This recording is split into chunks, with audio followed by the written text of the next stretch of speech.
한마음이라는 제목으로 우리 같이 이야기 나눠보려고 합니다. 한마음 축제도 있으니까 한마음이 된다라고 하는 거는 어떤 의미가 있는 걸까? 어떻게 하면 우리가 한마음이 될 수 있을까에 대해서 같이 좀 이야기 해보려고 합니다. 지금 학교 가. 이 5글자가 있어요. 지금 학교 가. 여러분 이게 무슨 말인 것 같아요? 지금 학교에 가냐? 뭐 이런 말일 수도 있겠죠. 근데 여기 고향이 경상도이신 분 계세요? 경상도인 분 지금 학교가 어떻게 말해요? 그거 말고 지금 학교가 이거 무슨 말이야?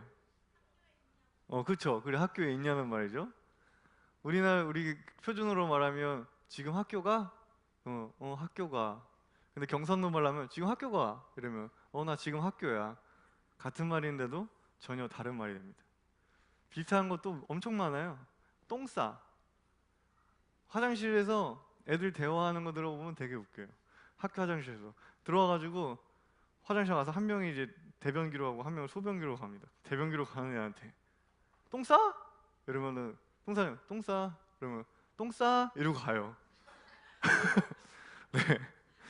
한마디로 이거 같은 단어인데도 전혀 다른 의미를 말합니다. 자냐는 말도 똑같이 자? 이러면 자. 자. 네. 우리나라 말에는 이런 게 굉장히 많습니다. 오늘 창세기 본문은요, 원역사라고 부르는 창세기 1장에서 11장 중 마지막 이야기입니다. 12장부터는 믿음의 조상이라 불리는 아브라함을 시작으로 하나님과 새로운 관계를 맺어가는 사람들의 이야기가 시작이 됩니다.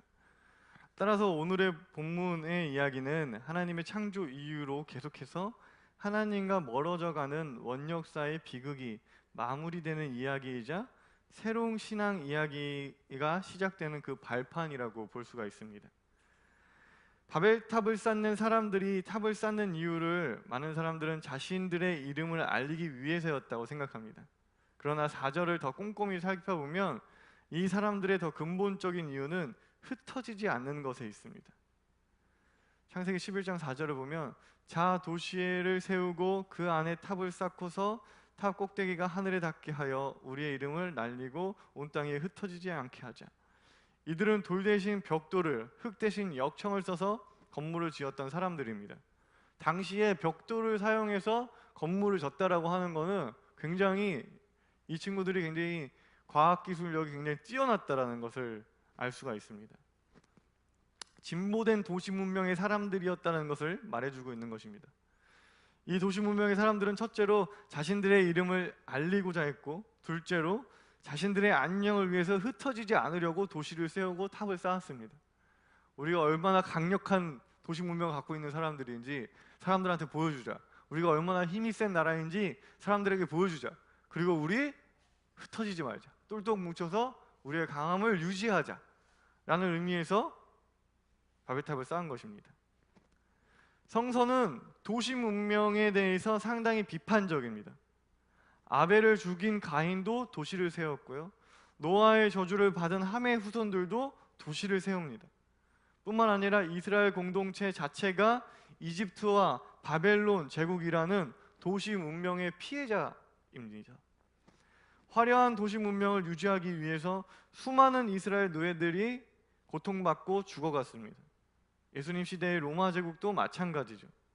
예수님의 삶은 이러한 도시 문명을 정면으로 거부하는 삶이었습니다. 성서는 도시 문명의 폐해를 너무나 생생하게 증언하고 있습니다. 하지만 오늘날 도시 문명의 세상에서 살지 않는 사람은 거의 없지. 우리도 거의 도시에서 살아갑니다.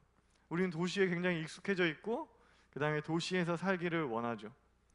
도시 문명의 한 가지 특징은 획일적이라는 거예요. 획일적입니다. 우리는 획일화된 공간, 획일화된 건물을 도시적이라고 말합니다. 우리 교회 건너편에 있는 아파트만 봐도 우리가 그 도시의 위험을 느낄 수가 있습니다.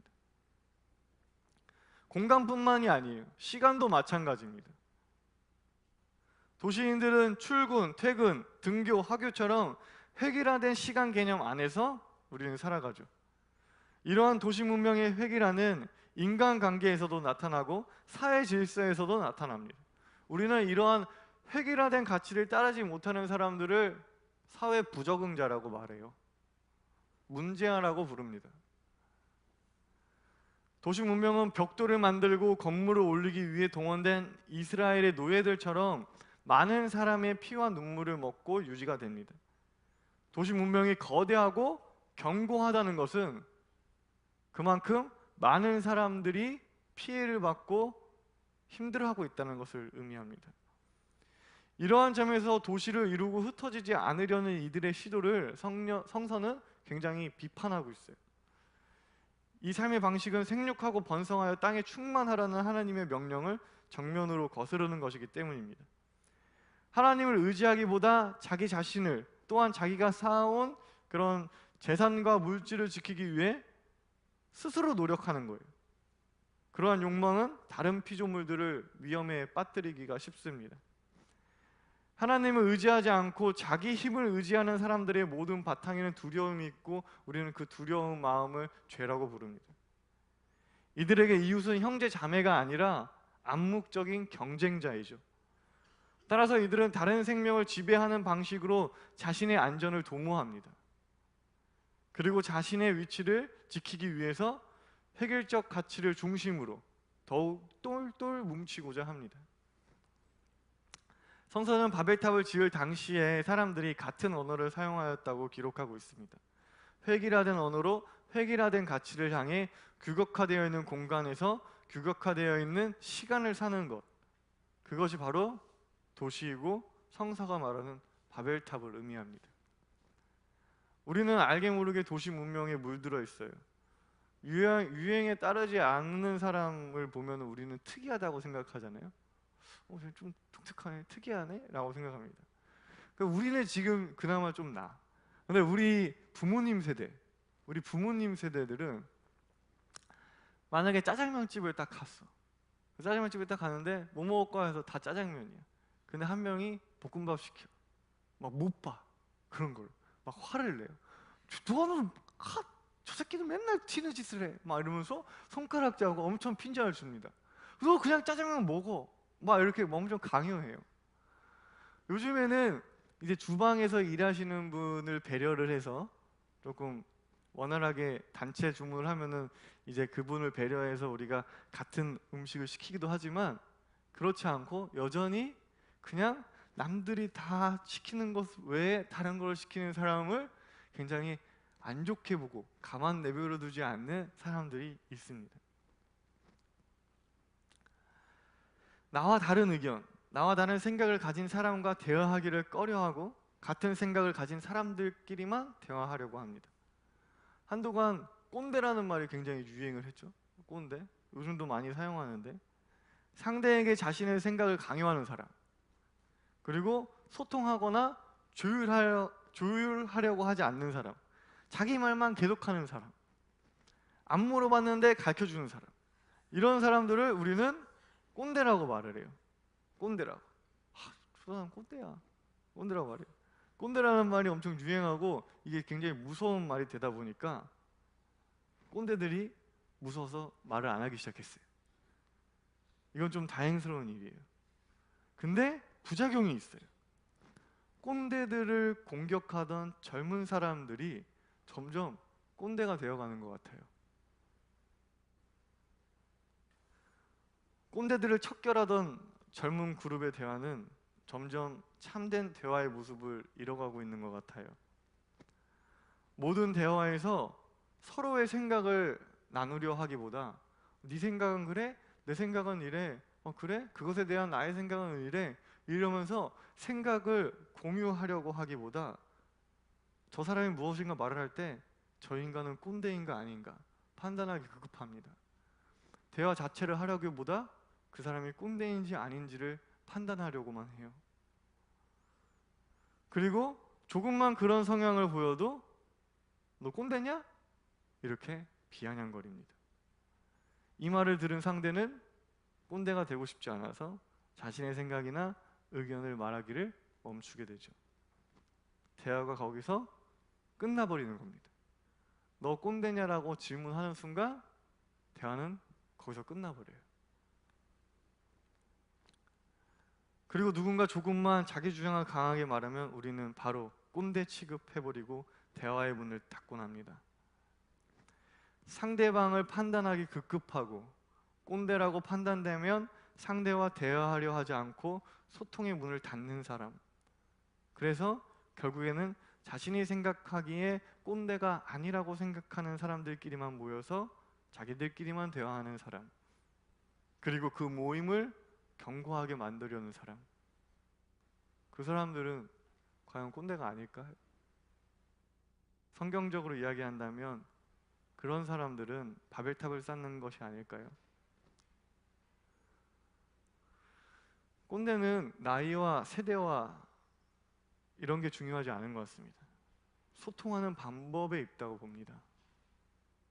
하나님은 바벨탑을 쌓던 사람들을 심판하거나 도시를 멸망시키지 않으시고 그들의 언어를 뒤섞어 흩으시게 하셨습니다. 서로 다른 언어를 사용하게 된 거죠. 서로 다른 언어를 사용하게 되면 우리는 소통이 단절이 이루어지고 서로 남이 될 뿐일까요? 그렇게 될까? 서로 다른 언어를 사용하면 우리는 대화할 수 없으니까 그냥 남이 돼버리는 걸까요? 다른 언어를 사용하게 되면 우리는 소통의 가능성이 전혀 없어지는 걸까요? 제 친구가 유럽 여행을 이제 다녀온 적이 있어요. 친구가 얘기해요. 갈 때 그냥 외국인 친구 한 명 만들어 와라. 그래, 내가 외국인 친구 만들어 올게. 영어 공부 이제 얄팍하게 해가지고 이제 유럽 여행을 간 거예요. 근데 영어로 그 친구가 뭐 엄청 유창한 대화를 하는 건 아니었으니까 가서 어디서 만나 그 대화를 해요. 너 어디서 왔니? 뭐 나 어디서 왔어? 네 옷 참 예쁘다. 이런 일상적인 이야기를 나눠. 그러다가 이제 점점 깊은 대화, 자신의 생각 뭐 이런 걸 얘기할 때 되면 어떻게 돼요? 네, 얘기가 끊기는 거예요. 그래서 이제 다시 각자 갈 일을 가는 거예요. 친구는 좌절하고 혼자서 한국으로 돌아왔어요. 근데요, 제가 아는 동생의 경우는 조금 달랐어요. 독일에서 유학을 하고 있는데 그 친구는 독일에서 이제 애인이 생긴 거예요. 애인이 생겼어요. 그 룸메이트의 친구예요. 그래서 이렇게 지내다가 이제 애인이 생겼어요. 그래서 한국에 돌아와서 내가 물어봤어. 독일 사람이랑 너 독일어 아직 엄청 잘하는 건 아닌데 독일 사람이랑 만나는 거 어렵지 않냐고, 힘들지 않냐고, 대화가 되냐고 했어요. 그랬더니 좀 불편하긴 한데 그렇게 크게 어렵지 않대요. 이야기할 때 서로 최대한 쉽게 이야기하고 어떻게든 들으려고 노력한대요. 그럼 이야기가 다 된대요. 말이 다 된대요. 좋아하고 사랑하니까 언어의 다름이 크게 문제가 되지 않는 거예요. 여러분, 바로 여기에 엄청난 차이가 있는 것입니다. 내가 말이 통할 때만 대화해야지 라고 그런 마음으로 대화를 하는 사람과 내가 저 사람과 대화해야겠다, 내가 저 사람의 이야기를 들어야겠다 라고 마음을 먹고 대화에 임하는 사람은 전혀 다를 것입니다. 그러한 사람은 누구와도 대화가 가능합니다. 상대와 대화하고자 하고 들으려 하는 관계 속에서는 서로 다른 언어를 사용한다고 할지라도 그것은 소통에 있어서 큰 어려움이 아닌 것입니다. 성경에도 서로 다른 말을 하지만 누구보다 아름답게 소통했던 사람들이 있어요. 바로 사도행전에 나오는 오순절 강림 사건이 있었던 사람들입니다. 사도행전 2장 4절의 말씀을 보면요, 그들이 다 성령의 충만함을 받고 성령이 말하게 하심을 따라 다른 언어들로 말하기를 시작하니라. 우리 오순절 성령 강림 사건 아시잖아요. 열심히 오순절에 유대인들 기도하고 있었어요. 그때 성령이 불같이 내리셔서 사람들이 다 방언을 하기 시작했어요. 하지만 서로가 사람들의 말을 알아들었어요. 오순절을 맞아 기도하고 있는 사람들에게 하나님의 영이신 성령이 임하고 그러자 사람들이 우리가 알고 있는 방언을 말하기 시작합니다. 그들은 서로 다른 언어들을 사용했지만 그들은 서로의 말을 알아들었고 서로 다른 언어로 하나님을 찬양했어요. 사도행전 말씀 11절 후반부 2장 11절 후반부 말씀을 보면요, 우리가 다 우리의 각 언어로 하나님의 큰 일을 말함을 듣는도다. 우리가 다 우리의 각 언어로 하나님의 큰 일을 말함을 듣는도다. 다른 언어로 말하지만 무슨 말인지 알며 그 다음에 서로 소통이 되면서 하나님을 모두 똑같이 찬양하고 있었던 거예요. 여러분, 우리는 서로 다른 생각을 가지고 있고 서로 다른 말을 할 때도 있어요. 도시 문화에 익숙한 우리는 한 마음이 되기 위해서는 하나의 언어와 하나의 생각으로 통일되어야 한다고 생각을 해요. 하지만 여러분, 그것은 결코 성경이 말하는 한 마음이 아니에요. 하나님의 한 마음은 서로 다른 언어, 서로 다른 생각이 하나님 안에서 서로 대화하고 소통하며 더불어 사는 것입니다. 다름이 모여 획일화되는 것이 아니라 조화를 이루는 것이 진정한 한 마음이라고 성경은 이야기하고 있습니다.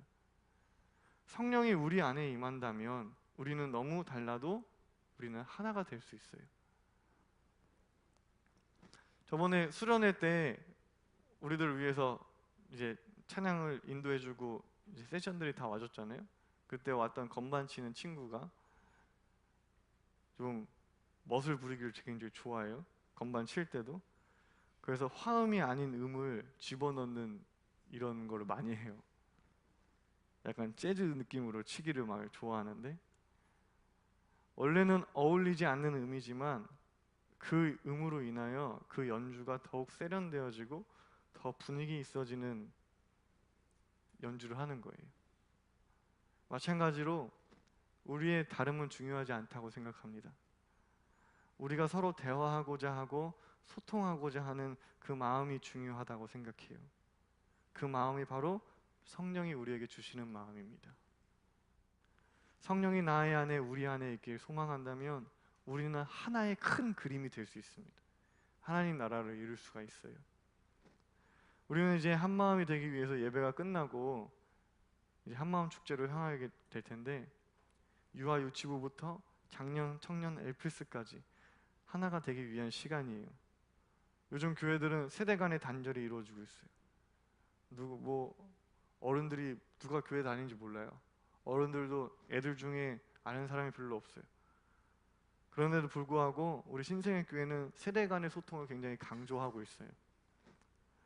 그리고 그런 프로그램을 많이 진행하죠. 20대 청년들이 70대 할아버지 할머니들과 어울릴 수 없다고 생각하시나요?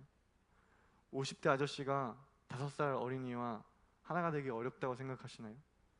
세상은 그게 좀 어렵다고 말하고 그게 굉장히 불편한 것이라고 말하지만, 우리는 하나님을 믿는 사람들이고 하나님 안에 하나의 가족이기 때문에 성령님이 우리를 하나 되게 하실 것이라 믿습니다.